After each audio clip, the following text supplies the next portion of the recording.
ज्ञान कि जो हमारे गुण को गाता है बगैर कपट के, अगर कपटी बन के धोखा दे के हमारे नाम का जप करो तो सब कुछ बेकार है। जैसे अंधेरे में सूर्य की तस्वीर लगाने से कभी प्रकाश नहीं फैलता, उसी तरह कपट रख करके अब तुम राम राम का नाम जपोगे तो उससे कोई फायदा नहीं है।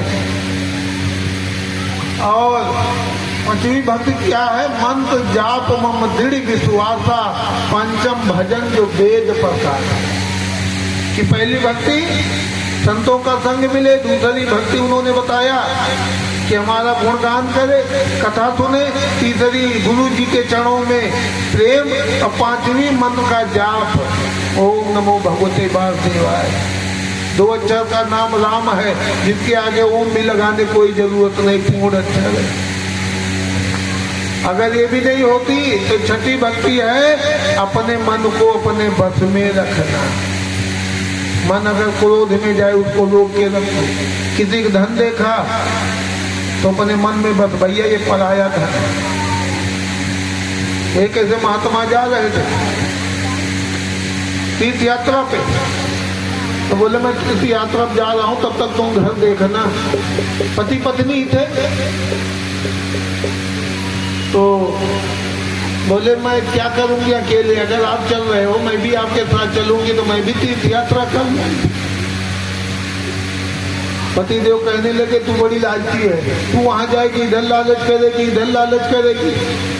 औरत जात होती है कि वो कहीं ना कहीं तो हमारा धर्म भंग हो जाएगा, लेकिन औरत नहीं, वो नारी थी सच्ची। कहने लगे जब मुझे कहीं गलत पकड़ना तो बताना। आगे जब कहा तो बोले चलो एक आदमी चिंता में, मेरा भी वहां ध्यान तो लगेगा नहीं, तो ये सामने रहेंगे तो भगवान में दोनों का ध्यान तो लगेगा। गए गंगा के तट पे पहुंचे तो पति देव आगे आगे जा रहे हैं, उनकी पत्नी पीछे पीछे। तो देखा कि एक कान का कुंडल पड़ा हुआ। अब उन्होंने देखा पति देव की ये तो कांडों का कुंडल है, कहीं ये देख गई तो ये कुंडल तो ये लालच आएगा और दूसरे के लिए मेरे पीछे पड़ जाएगी कि एक कुंडल क्या करूं, दूसरा भी मंगा के दो। तो उन्होंने क्या किया, जल्दी से जल्दी अपने पैरों से वही बालू से उसको ढकने लगे। जब बालू से ढकने लगे पत्नी उनकी देखने लगी, स्वामी ये क्या कर रहे हो?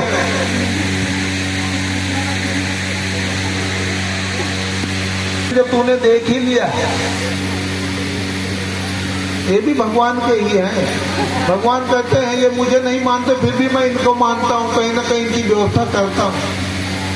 पिछले जन्म का अच्छा कर्म था, यहाँ सुख भोग रहे हैं, अब अगला जन्म अपना क्या कर रहे हैं वो भगवान जाने, हमें क्या। उन दोनों के बीच में हमारा क्या काम जाने का। हम लोग राम की कथा में डूबे हैं, वह तर्क वितर्क में क्यों जाए? वो मुझे जान रहा, मैं क्यों जनाऊं? हाँ मैं कहता हूँ कौन हूँ, वो मुझे जानता है, मैं भी जानता हूँ मेरे प्रभु क्या। सबरी भी ऐसे ही थी। तो जब वो कुंडल ढकने लगे तो पत्नी कहने लगी प्रभु ये क्या ढक रहे हो? अब बोले अब देख ही लिया है, तो कुंडल है मैं ढक रहा हूँ, तू मेरे पीछे पड़ जाएगी। तो पत्नी कहने लगी कि आपको तो कुंडल दिख रहा, मुझे तो मिट्टी ही दिख रहा, आप तो मिट्टी से मिट्टी को ढक रहे हैं। पति देव कहने लगे आज तक मैं इसको निरा मूर्ख ही समझती गई। ये तो हमारे अंदर है कि सोना है, ये मिट्टी है, और इसके अंदर तो ये भी मिट्टी है, वो भी मिट्टी है। तो हमारे घर में तो खुद सोना था, लेकिन सोने को हम मिट्टी समझ रहे थे। फिर एक जगह गए, रोटी जो है खाया, एक रोटी बच रही है, तो बोले एक रोटी इसको रख देते हैं, कल खाएंगे। बोले स्वामी आए हो तीर्थ यात्रा करने, अपने प्रभु को ये भी नहीं विश्वास है कि आज दिया है कल नहीं देगा। अरे हम दान करने आए, एक रोटी हम किसी को दान कर देते हैं, और किसी को दान कर देंगे तो मुझे 100 गुना मिलेगा। तो भक्ति ये होती है कि उसको भक्ति करते समय हर जगह उसको सामने लाई जाती, तब लोगों को पता लगता है ये भक्ति है। एक और ऐसे राजा थे, बढ़िया नियम धर्म से रहते थे, पूजा पाठ करते, भगवान की भक्ति करते, लेकिन एक दिन अनजाने में अपराध हो गया। अब अनजाने में अपराध हो गया। अब जब उनका शरीर छूटने का समय आया तो यमदूत आए और इधर भगवान के दूत आए। तो कहने लगे महाराज आप बताओ कि पहले वैकुंठ लोग चलोगे कि नरक लोग चलोगे? तो बोले मेरा हिसाब बता दो। बोले तुम्हें जो छोटी सी गलती की थी तो उसकी इतनी सजा है कि नरक के दरवाजे से तुम्हें लेकर के जाया जाएगा। अब जब नरक के दरवाजे पे जाओगे तो वही दुख देख करके तुम्हारा अपराध क्षमा हो जाएगा। तो बताओ पहले वैकुंठ लोग चलोगे कि नरक लोग चलोगे? तो बोले वहां तो ज्यादा दिन रहना है तो मैं क्यों ना पहले हमारा जो कष्ट है, मुझे नरक की जो कष्ट भोगना, मुझे वहां ले चले।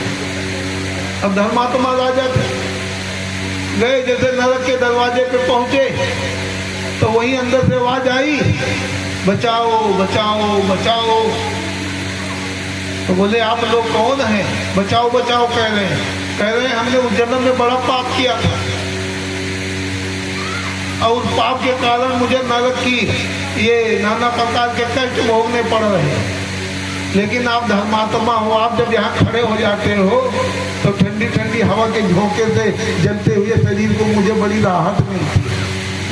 जैसे आदमी बहुत गर्मी में परेशान हो, कूलर की हवा आने लगी, तो आप थोड़ी देर खड़े हो जाओ, मुझे थोड़ी तकलीफ से आराम मिल जाए।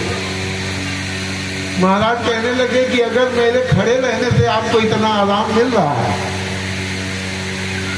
तो हे भगवान मुझे पत्थर बना दे, मैं पत्थर की तरह यहीं पे चल रहा हूं। तो यमदूत तो चले गए, भगवान के दूत आ गए, बोले महाराज अब चलो, अब आपकी हो गया, नरक का इतना ही आपको दुख भोगना था, अब जल्दी चलिए। राजा कहने लगे इतने लोग दुखी हो रहे, मैं कैसे जाऊं? मेरा मन तो इसमें लग गया, मैं नहीं जाऊंगा।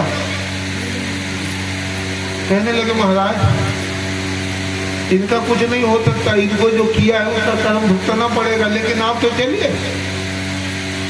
बोले नहीं मैं जाऊंगा तो इनको लेकर के जाऊंगा, जितने लोग मुझे पुकारे मैं सबको लेके जाऊंगा।